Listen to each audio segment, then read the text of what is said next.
Today is Sunday, August 8th, and this is Tokyo Daily, the Olympic show from the Toronto Star. I'm your host, Brendan Dunlop. And just like that, it's over. The Olympics, a marathon, not a sprint, but what a race Tokyo 2020 was, especially for Team Canada. 371 Canadian athletes went to Tokyo, and the return, a record 24 medals, the biggest Canadian haul outside of the boycotted 1984 Summer Games. 7 gold, 6 silver, 11 bronze. Kelsey Mitchell capping off Canada's medal tally, winning gold in the sprint event in the track cycling on the final day of competition. She didn't even own a bike 4 years ago. Just one of so many incredible stories from Canadian athletes. That last gold medal made the closing ceremony all the more special Sunday morning. And these games really gave us all the feels, didn't they? Few places would have been able to pull off what Japan did. And they did so rather beautifully, allowing the best athletes in the world to perform on the Olympic stage after a wild year of confusion, doubt, and panic. Now, I know that he'd never admit it, but I don't think anything has ever fazed gold medalist Damian Warner. The London, Ontario decathlete, the first Canadian to win the decathlon at the Olympics, given the honor to march Team Canada out at the closing ceremony as the flag bearer. It was great to see Team Canada strut their stuff in those very Canadian denim jackets too. Christine Sinclair and the whole women's soccer team really embraced that look from the beginning. And the whole country really embraced that women's soccer team. The Canadian women's soccer team, that gold medal win, so historic, and the result of decades of hard work. It was so hard to put into words after that gold medal win. Thankfully, I had Laura Armstrong along with me. That penalty shootout was an emotional, bleeping roller coaster. I think it's important to state that, because there will be hate comments.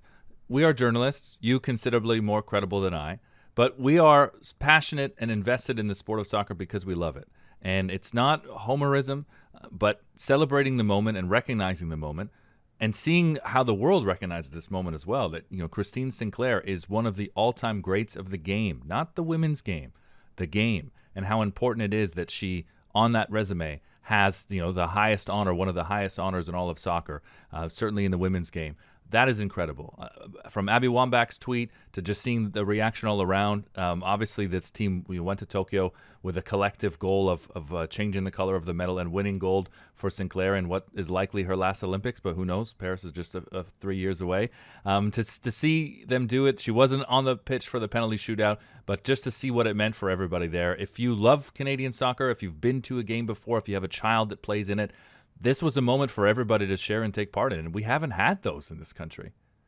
No, not soccer-wise. I mean, we've had those throughout these Olympics in terms of all of the athletes who have celebrated, Andre DeGrasse, Damian Warner, the swimmers. I mean, we've really had some incredible moments over the course of this games, and this is just another incredible moment. And I think, journalists celebrate the best story, and this is the best story that Canadian fans could have, was that the Canadian team would come out on top. And I certainly think that, you hold teams to the highest standard, and you say, we want you to be great. And there have been times that I've been critical of this team, and there's been times that I've celebrated this team. And I think that both of those, the root of both of those approaches is the fact that you're passionate about Canadian soccer, and you're passionate about wanting Canadian soccer to be the best that it can be and be the top team in the world. And today, for once, for the first time, Canada soccer is the top team in the world, and that's incredible. It is incredible, not just to see what Christine Sinclair has accomplished in her career, which is not over, by the way. That's her decision to make, and she'll make it whenever she feels like it. But how the success of that team, which captured the country's attention back in 2012, has driven soccer conversations in this country. The women's program has flown the flag for Canadian soccer on the international stage for a while now.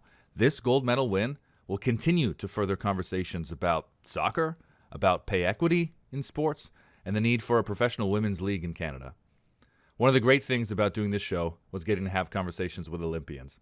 Something I didn't know would be possible, something that was on a couple of episodes. It started with swimmer Brent Hayden in Tokyo, who made his return to the sport after 7 years away. You should go back and listen to that episode if you haven't heard it, by the way. July 27th, the episode with Brent Hayden. And then this week, as Canada's swim team came back home, 2 newly minted medalists joined Tokyo Daily. Very happy to be joined by Olympic medalist Kyla Sanchez. Kyla, welcome back to Canada. Thank you. I'm happy to be home. Well, how did it feel to check off something to declare at customs? You got 2 Olympic medals. I actually didn't declare them, but told stories where the beeper goes off because the metal is so dense from the metals, but I didn't have that problem. Well, what a whirlwind it was for you to get to Tokyo. What a whirlwind it must have been in Tokyo. Has it sunk in yet what you were able to accomplish and all the hard work that you put in? I think as I'm home, it's slowly, and all the media today has definitely made it sink in a little more. I've definitely been feeling the love and the support. Well, tell me a little bit about the intensity of training. Obviously, not ideal circumstances, particularly in Ontario. I know it's something that you've spoken about a lot and been asked about a lot, but what was it actually like to train just to get to Tokyo in the first place? Yeah, we were lucky to have the pools open around June of 2020, and I moved to an apartment literally across from the Toronto Pan Am Sports Centre. So a lot of my life for the past year and a half was pool home, pool home, pool home. Dark Canadian winter. Had my girls with me and some of the guys in the group to keep me motivated and excited to train. I have a really good coach and good support system. Ben Sitley, Ryan Millette. I had a lot of fun with them and keeping training interesting through the pandemic.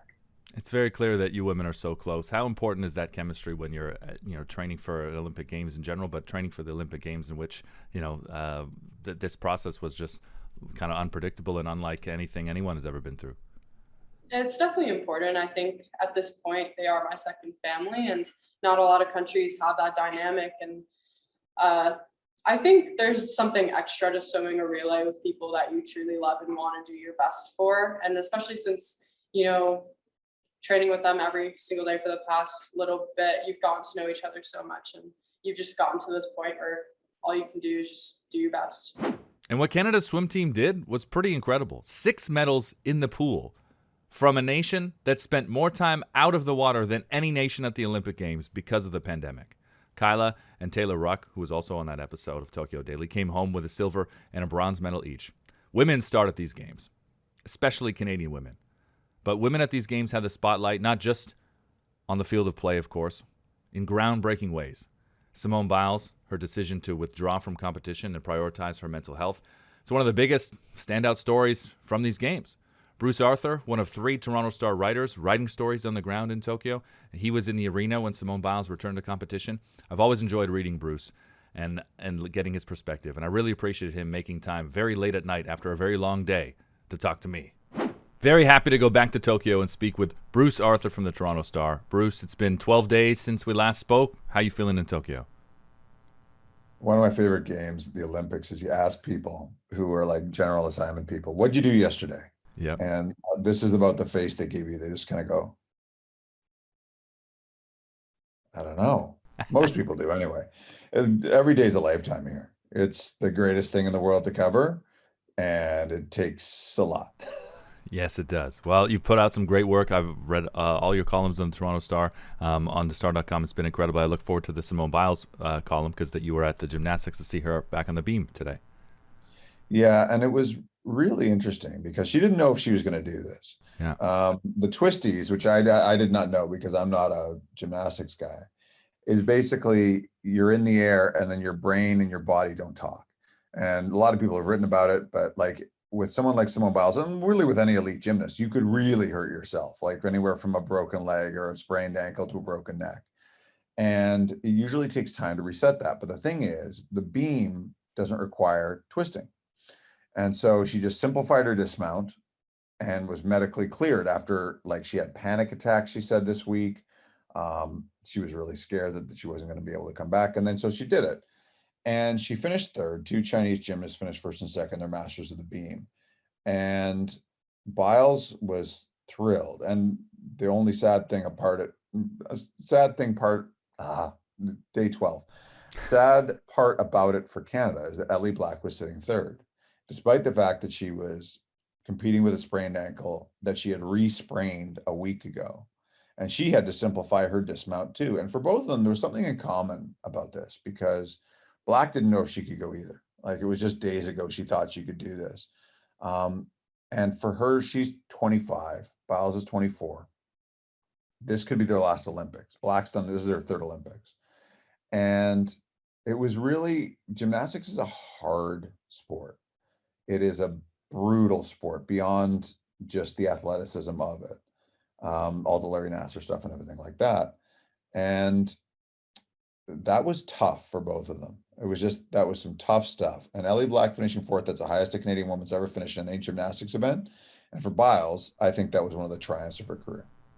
Absolutely. Talking about the twisties, I was speaking with former Canadian diver Alex Despatie, Olympic medalist, and talking about what that's like. As divers, they experience it as well. And he said immediately, the difference is I'm not falling onto a mat. I'm falling into water. And he's experienced it, and it's intense. You have no control. And for, in a sport like that where they're so fine-tuned, they're almost always in control. The moment is scary. And in diving, he says, you just got to get back up there and see that it's gone and try and shake it off. And if it's in training, you can do that. In competition, a totally different thing. But the difference between gymnastics and the risk that Simone Biles faced versus him on a 3-meter board or on a 10-meter board, as he says, it takes a long time to potentially get over it and shake it off. So for her to make the adjustments that she needed to be on the beam, it was great to see her back out there. And as you say, to Ellie Black to be so close there, contending, that must have made for a pretty incredible day at the gymnastics stadium. Yeah, like Ellie got off the bar and immediately, people cry at the Olympics. People cry win or lose. She cried hard because she honestly, the amount of emotional energy that athletes put into sports, I think is almost underrated.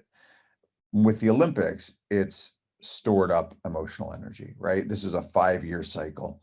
People had to rejig training programs. The pandemic was hard on everybody. It's just compressed us all in this fundamental way, I think, and not everyone really realizes it.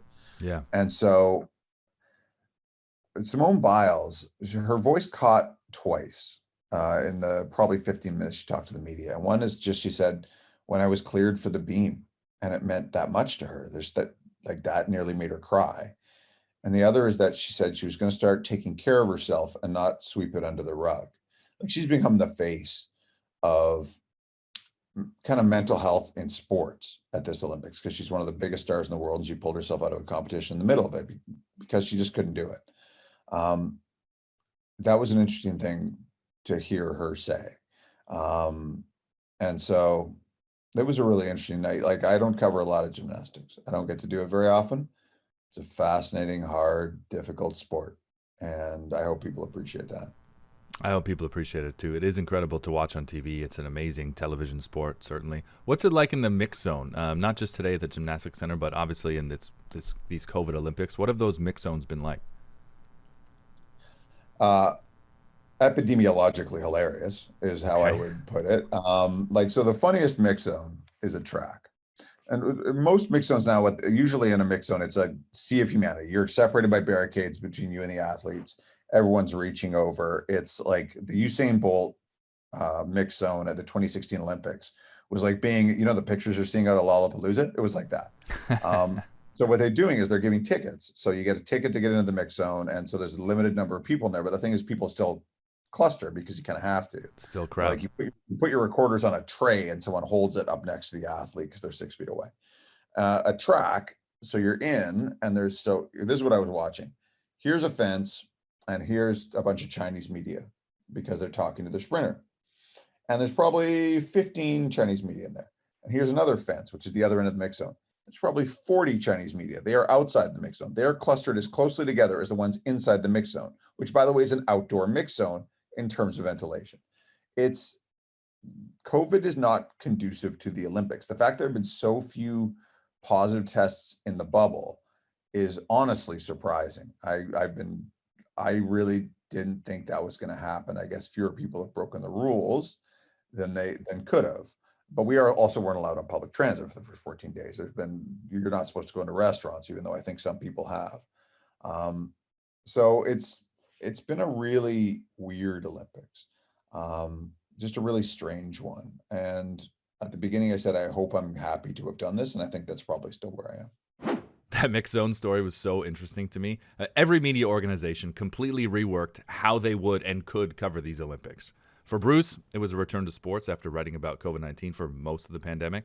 He wrote some incredible pieces from Tokyo, which you can read on thestar.com. Go back and read them all from him and Dave Feshuk and Rosie DiMano. Today's recap of the highs and lows of Tokyo 2020.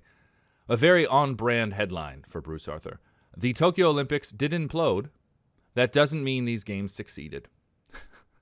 These were the television games. If you're using that as a measurement, at least in this country, these games succeeded. More than 60% of Canadians watched live Olympic coverage. Streaming and internet service at the cottage, I think, has a lot to do with that. I'm not sure what the final numbers will be. They'll come out on Monday, and they will be huge. 4.4 million watched Canada's gold medal win over Sweden Friday morning, and the track and field ratings for Andre de Grasse's runs were massive. Even though there were a lot of reasons to dislike these games, we watched because it is the Olympics. But I like how direct Doug Smith was in summing that up. Oh, I love the Olympics. I hate the IOC. I love the Olympics. Let's just put it that way. I think the concept of the Olympics is unbelievable. I love the track and field. The swimming's been fun. The other stuff. I hadn't seen a surfing event ever in my life. It was kind of cool to watch. I don't know skateboarding from anything, but it was kind of weird and kind of fun to watch. I love the Olympics because I love the way it brings out the very best in the greatest athletes at the one time they got to do it. You spend 4 years getting ready, you got one day. And on that day, if you can perform, it's magical. I love the games. Like I said, I hate the IOC, hate the concept of the politicism of the Olympics, but the athletics is unbelievable. I think there's a lot of people with you there. I'm one of them. So we'll get matching T-shirts, okay? After the Olympic Games. We'll get I hate the t-shirts. IOC. I love the games. That's a good idea. Someone with a T-shirt company is going to run wild with that idea. It's a free one. It's a good one. But if you'd like to include Doug and I, hit us up on the social. He's right, though, right? Doug Smith, right in explaining why we watch and why these games are so compelling. These athletes spend 4 years getting ready for one day. And if they can perform, it's magical. The Winter Olympics start in 179 days. Hard to believe, eh? Hard to believe today that we're talking about these games that almost didn't happen. But they did. And we saw a lot of magic. I hope this show from the Toronto Star brought a little magic to your day. Thanks to the Toronto Star and to my editing team for putting this together each and every day. And thank you for having kicked it with me. I'll talk to you again soon.